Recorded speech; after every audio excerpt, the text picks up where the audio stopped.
பங்குச்சந்தை பகுப்பாய்வில் கூறப்படும் காணொளியை காண வந்த அனைத்து நண்பர்களுக்கும் நன்றி.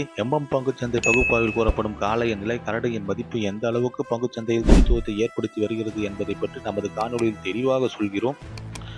பங்குச்சந்தை பகுப்பாய்வில் கூறப்படும் அனைத்து கருத்துக்களும் தனிப்பட்ட கருத்து, கல்வி நோக்கத்துக்காக மட்டுமே கூறப்படுகிறது. வாங்க காணொளியில போலாம்.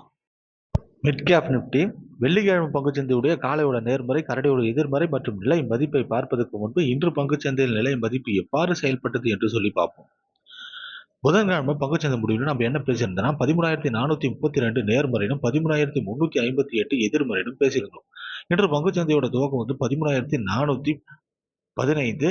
இது ஒரு நடுநிலையான துவக்கம் தான். துவக்கம் கிடைச்ச உடனே கரடிகள் எதிர்மறைக்கு கீழே போறாங்க. எதிர்மறைக்கு போன கரடிகள் காளைகளை எதிர்மறைக்கு மேல அனுப்பாம கரடியோட இலக்கு 1 13,258 என்ற நிலையை அடைய விடாம காளைகள் தடுத்து நிறுத்தி எதிர்மறை நேர்மறைக்கு மேல சென்ற மாதிரி முயற்சி பண்ணி இன்று பங்குச்சந்தையோட முடிவு 13,424. இதை பொறுத்து நாளைய பங்குச்சந்தையுடைய காளையோட நேர்மறை மற்றும் எதிர்மறையை நம்ம பார்ப்போம். மிட் கேப் நிப்டி இன்று பங்குச்சந்தையோட முடிவு 13,424. இதை பொறுத்து நாளைய பங்குச்சந்தையுடைய காலையோட நேர்மறை மற்றும் எதிர்மறையில எந்தவித மாற்றமும் கிடையாது. காலையோட நேர்மறை 13,432, இலக்கு 1 13,562, இலக்கு 2 13,638.